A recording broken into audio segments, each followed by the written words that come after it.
Hey, it's Nadine here, and welcome back to Knit Your Stress Away. So, if you've been listening in the last few weeks, I know what you might be thinking. You're like, hey, this all sounds really great, Nadine, but I don't have the time to incorporate this knitting habit into my life.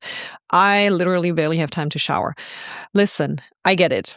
I'm a mom. My kids are home 24/7 mostly, and I run a business, and I have approximately 0 free hours in my day. But I still knit almost every day.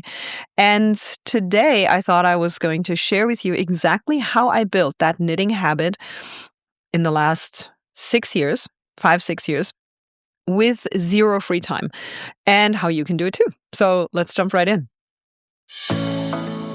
Welcome to Knit Your Stress Away, the podcast for moms who want to knit instead of scroll. I'm Nadine, and I help overwhelmed moms swap doom scrolling for knitting so you can finally have 20 minutes of peace that don't involve a screen.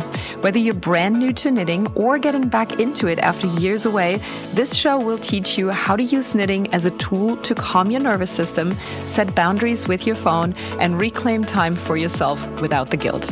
No fancy techniques, no complicated patterns, just some practical tips, real talk about stress and motherhood, and simple ways to make knitting a part of your everyday life.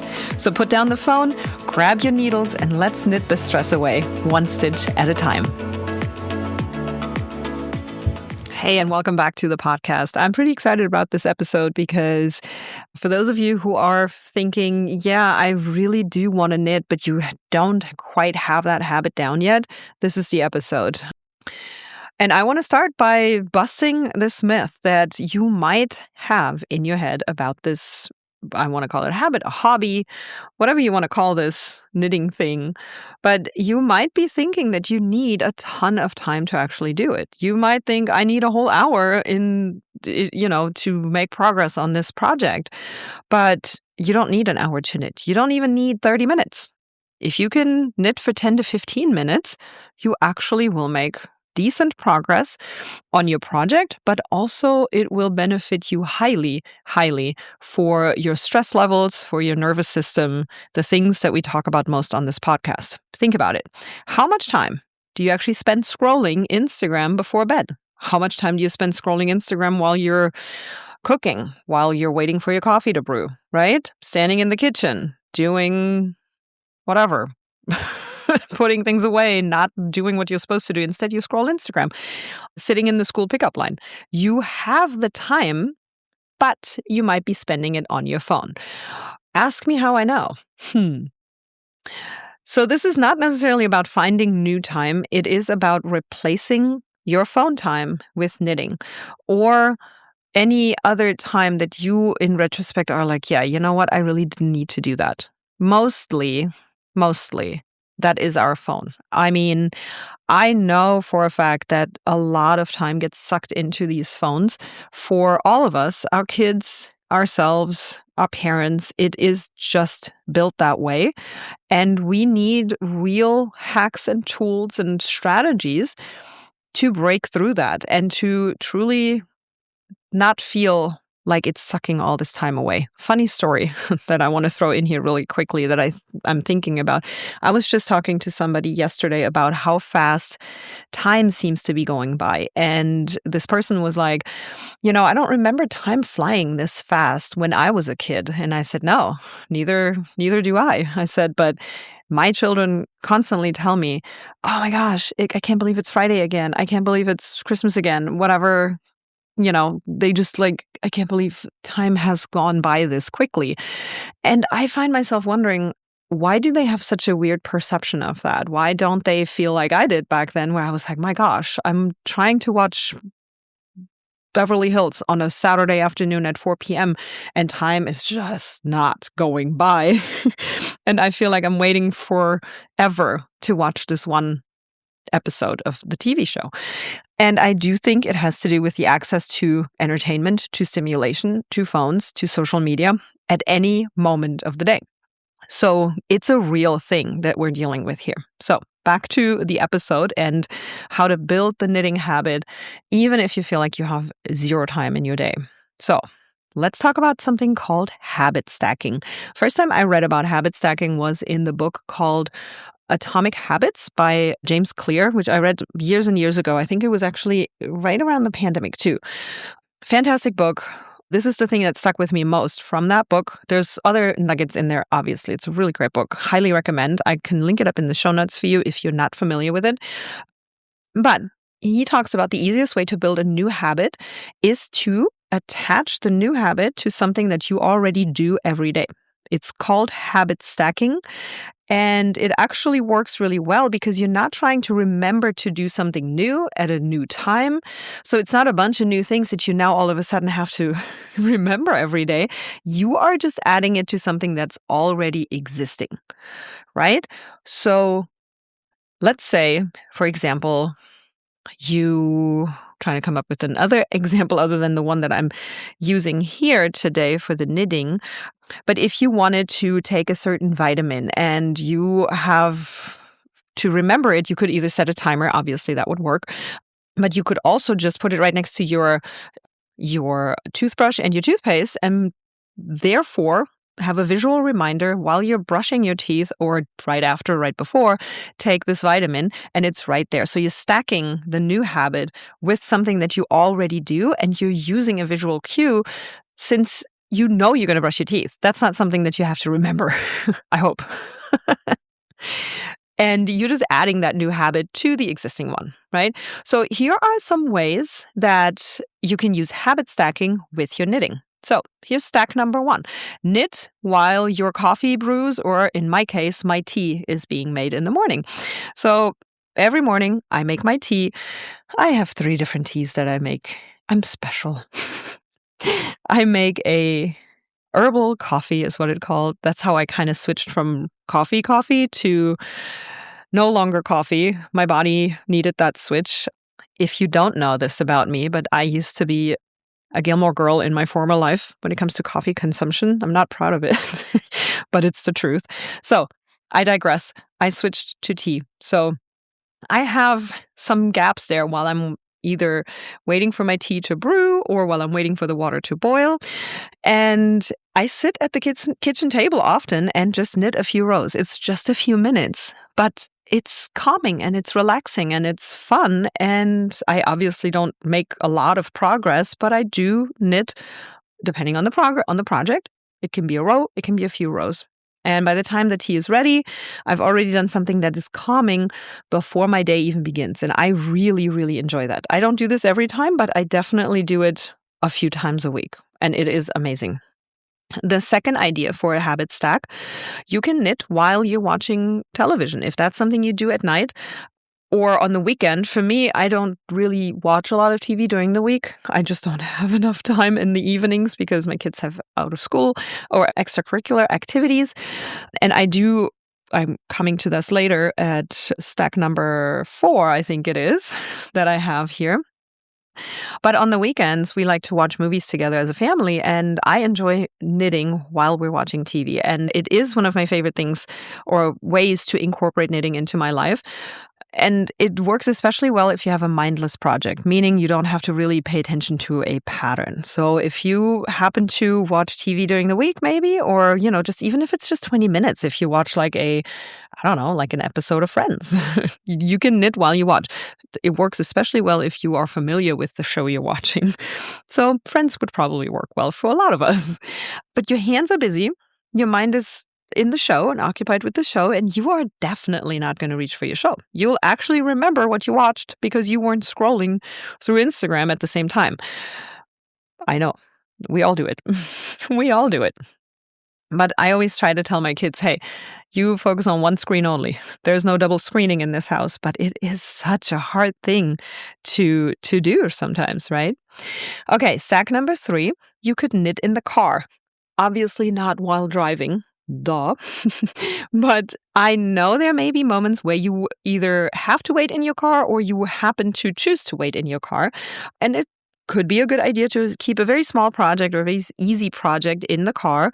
So for example, I don't do this anymore, but I used to have to pick up kids in school. So I was sitting in the school pickup line or drop-off line. And sometimes when you're early for an appointment, you might sit in your car and wait instead of going inside. But either way works too. You can just take your project inside if you're at a doctor's appointment and you can knit. A lot of us will pull out our phones in those situations, but what if you swapped it out and just took your project with you and then you knit for 5 minutes, maybe for 10 minutes, and then that adds up too. And it is way more calming than scrolling through your emails or your social media. It's this like frantic energy that is being replaced, like the frantic energy of like, oh, let me just check my emails real quick. Like, why do we have to do that while we're sitting somewhere for 5 minutes? Like, I just don't see the point, because then all of a sudden what you have happening likely is some sort of to-do that appears because you have an email that requires for you to react in some way. And then all of a sudden you're like busy trying to react or, have to remember to reply later.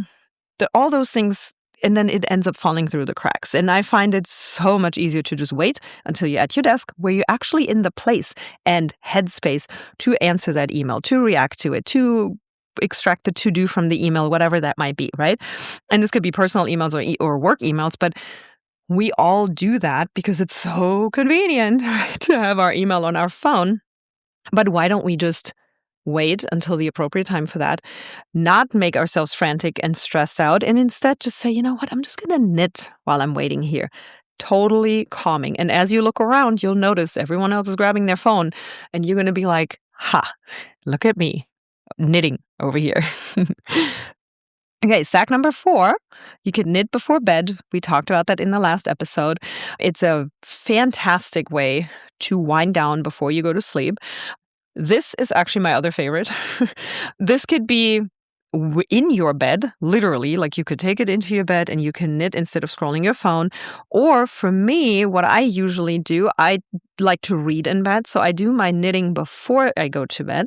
But every night, not every night. I don't want to say every night because there are days where I do watch something on television, and then there are days when I talk to my children for a longer time, or every night, I can't say it, but I would say most nights after I finish cleaning up the kitchen, I sit on the couch or at the dining room table. I really, really enjoy my dining room table. It's very comfy and it's big, and I just love sitting there. And it has better lighting than my couch at night. So that's another plus with the knitting, right? But I sit down with my knitting and a cup of tea, and I knit for 15 to 20 minutes. And I don't need the TV. I don't need my phone. I don't need anything other than me and my needles and some yarn. And more times than not, my kids either join me knitting or crocheting, or they journal with me, or they just chat. And it is one of my favorite ways to end the evening and wind down before bed. And it's become a big part of my daily routine, and I just absolutely love it. And what it really does too, after a while, when you kind of train your brain to do this or train yourself to do this, your brain actually gets the signal. The day is over. I can relax now. It's knitting time. And after that, I get ready for bed. It really helps. Stack number 5, this is the last one that I came up with for you, is knitting during audio books or podcast time. If you listen to podcasts, which apparently you do, you can knit while you listen. Your ears are then occupied, right? Your hands are occupied, and your phone can stay in your pocket. I think it's important that when we do listen to something, and again, trust me, I know, that we are paying attention, because it so happens that we realize, oh, wait a minute, what did they just say? And then you have to rewind. If you are doing other things, for example, if you're listening to something while you're scrolling or checking your email or replying to someone's message, you definitely will check out of the audio that you're listening to. So I think it's easy to just say, you know what, I'm just going to knit while I'm listening, because that's the only real way, or it's not the only way, but it's a very good way to then stay engaged with the thing that you're listening to. If it's a book, if it's a podcast, doesn't matter. But obviously there's other things that you can do that are equally amazing for you to stay with the audio, but also get something else done, like going for a walk, or listen while you're driving, folding laundry, cleaning the bathroom, you pick. So in order to truly get that habit of knitting going in your life, and again, it's something that you want to kind of repeat so that it gets ingrained, but you want to make it easy. The reason that most habits fail is because there is just too much friction in the way. For example, if you have to dig through a closet to find your knitting every single time you want to sit down and knit, you probably won't do it because it takes longer to find it than the time you actually have. So please make it stupidly easy. Here's how you can do that. So, number 1, keep your knitting visible. We may have touched on this already before. I sometimes quite literally place my knitting project on top of my phone. So that's the first thing I see. Definitely don't put it away in a drawer. Keep it either on your couch, or if you want to try and do it before you go to sleep, put it on your nightstand. Have it in a basket by your favorite chair. I literally have it in the dining room because I do like knitting there, and have it on my, what is that called? Like a buffet kind of shelf thingy, right? And it just sits there. I have so many projects at the same time. I think I may have told you about that. If you follow me on Instagram, I talk about that often there because it's actually comical how many projects at once I have going. I, in fact, have one project that never even leaves my purse. It's literally the project that comes with me wherever I go. I know there is one. I don't even have to think about, oh, which one am I taking today? No, it's already in there. It's the same one. Once I'm done with that one, I'll switch it to a new one or a different one. Right? But the secret is when you see it, you'll remember to do it. So out of sight is out of mind. And let's just not even do that. Keep it out. Have it ready to go as soon as you have 5 minutes. Grab it and knit. Tip number 2, have a car project. Like I have a to-go project, what I just talked about. Keep a small and simple project in your car at all times. And when you have 5 minutes of unexpected waiting time, I think that's always like the just in case situation, right? Because you don't know if you're going to have time. And oftentimes you might not in the car. But what if you do? And then you sit there and you're like, man, crap, I wish I had my knitting here so that I could actually do that instead of going on my phone.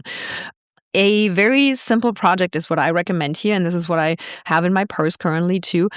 So you don't have to really think about it, and you don't have to be like, okay, where did I stop and where am I in my pattern? It should be something that has a very repeatable pattern that's easy to pick up for just a few minutes, throw back in, and you know exactly where you are next time you pick it up. So something that is like, okay, knit in the same pattern until your knitting or your project measures 10 inches. Whatever, something like that, where you're just like, okay, until I get to the 10 inches, I don't have to think about what I'm doing. It's the same thing over and over. And tip number 3, set up your personal knitting spot. Pick one spot in your house where you would like to, knit more often. It could be your couch, it could be your bed, it could be a specific chair that you have that you that you want to claim for your knitting spot, and then keep your knitting supplies right there, which kind of creates a sort of a ritual. And when you sit down in that spot, your brain is going to be like, it's knitting time. So you're training your brain away from the automatic grabbing your phone to the automatically grabbing your knitting. And I think it's fantastic. I do see sometimes people making, I don't want to call it a mistake, but there's something that you want to keep in mind when you are building a new habit, and that is don't try to do too much at once. Start small. If you're saying, yes, this sounds freaking awesome, I'm going to do this, I'm going to knit for 1 hour every single night, and then life happens, you might miss a day, you might feel guilty. The breaks between your knitting time gets longer because you just don't have an hour, right? It feels overwhelming because you're like, oh my gosh, I haven't knitted yet today, blah, blah, blah.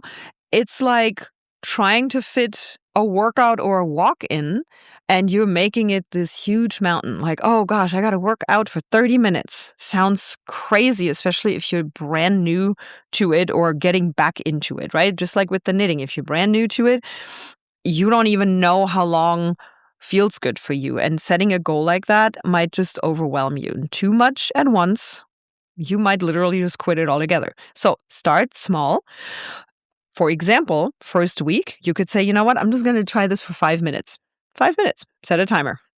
It doesn't have to be a half an hour. But can you knit for 5 minutes before you go to bed and before you turn your light off? Absolutely. Can you knit for 5 minutes while your coffee brews in the morning? Yep, totally can. And then once those 5 minutes feel like something that you can automatically do, or that you feel like, oh, I got my habit stack going. I'm knitting while I'm waiting for my coffee, or I'm knitting while I'm waiting in the car, right? Then you can add more and you can say, you know what? I'm going to bump it up to 10 minutes or maybe even 15 or 20. But start with the 5. Small wins will build momentum, and then that momentum will build a habit. And that goes for a lot of things. Like, so any habit that, that you want to incorporate into your life, you can use the same concept. Don't make it a gigantic mountain that you're just going to look at and be like, yeah, no, that's not going to happen. And I also feel like once you get the hang of knitting, if you're brand new, you're going to be like, ooh, I love this. I love doing this. So it's going to become a lot easier to incorporate it. But hey, even me who has been knitting for years and years and years, I have days where I'm like, dang, I went for an entire day and I did not even pick up my project. As a matter of fact, funny story, today is one of those days. And once I realized it, I'm like, ooh, okay, where can I fit in just 5 to 10 minutes? Because if I then say, you know what, I need to find this hour, I need to find like all this time to be able to work on this. No, it probably won't happen, especially while I'm recording it. It's like 7:30 at night. That may not happen. But if I say, you know what, I got 5 minutes. I got 5 minutes after I do whatever, and then just stack it with something that I already know I'm doing, and it's much more likely to happen. So that's where you're not alone with this. And even if you love knitting, if you've been a seasoned knitter, there's still times when you're like, you know what? It just didn't happen. It just didn't happen. So how can you work it in? Because especially if you're a seasoned knitter, this stuff's good for you. You felt it. Okay, I have some homework for you. I want you to pick one habit stack from this episode. Let me go over them again, but pick one and then try it for the next 7 days. And then notice, does it feel easier to stick with knitting when it is attached to something that you already do? And I'm going to guess that it's a yes. So let me go over them again. Your first stack is knit while your coffee brews or your tea. Stack number 2, knit while you're watching a show or a movie. Stack number 3, have a project in the car and knit in the car while you have some waiting time. Again, use the one that fits your life. If you don't have to pick up kids and you never really have to wait in the car, that may not be the best stack for you. Stack number 4, knit before bed, either in bed or right before, on your couch, in your dining room, like me. And stack number 5, knit during listening time, Audible, audiobooks of any kind, or podcasts. All right. Well, this is all I got for you today. And if you are ready to start building your knitting habit, you can grab my free guide called Swap Scrolling for Stitching. It is available at theknittingmamas.com. It includes a 3-day reset that will help you get started. And if you listened this far and you're like, dude, I'm a total beginner, I don't even know how to do this, I got you covered. It's the same download. You will actually get the starter cheat sheet, you get a knitting glossary, and I have YouTube videos also at theknittingmamas.com. It's a separate link. It's not inside the download, but it's in, it's at the same link. When you go to theknittingmamas.com, you have a whole stack of things that you can look at, and the YouTube playlist for beginners is right there as well. If you need a refresher, go ahead and watch that. But yes, as a total beginner, I highly recommend downloading this too. You get all the beginner stuff. You can get started this weekend. And you also will then have the 3-day reset, which includes a couple of habit shifts that you can absolutely work in right away. Thank you guys so much for listening. I'm super happy to be here with you on this podcast, and I hope you're getting something out of it. If you do, please consider leaving a review for the podcast so that we can reach more moms who can incorporate this knitting habit into their lives. And share it with a friend. I will see you guys next week. Thanks for listening to today's episode. If you're ready to swap your screen time for some peace, I made you a free guide called Swap Scrolling for Stitching. It'll teach you what to buy, how to start, and how to build the habit, even if you've never touched needles before. And if you already knit or crochet, this will help you build that habit into your life consistently. Link is in the show notes. And if this episode resonated with you, I would love it if you'd leave a quick review. This helps other stressed moms find the show and discover that there's a better way to unwind than scrolling Instagram at 10 p.m. Follow me on Instagram at @thenittingmamas_ for daily tips, and I'll see you next week for another episode.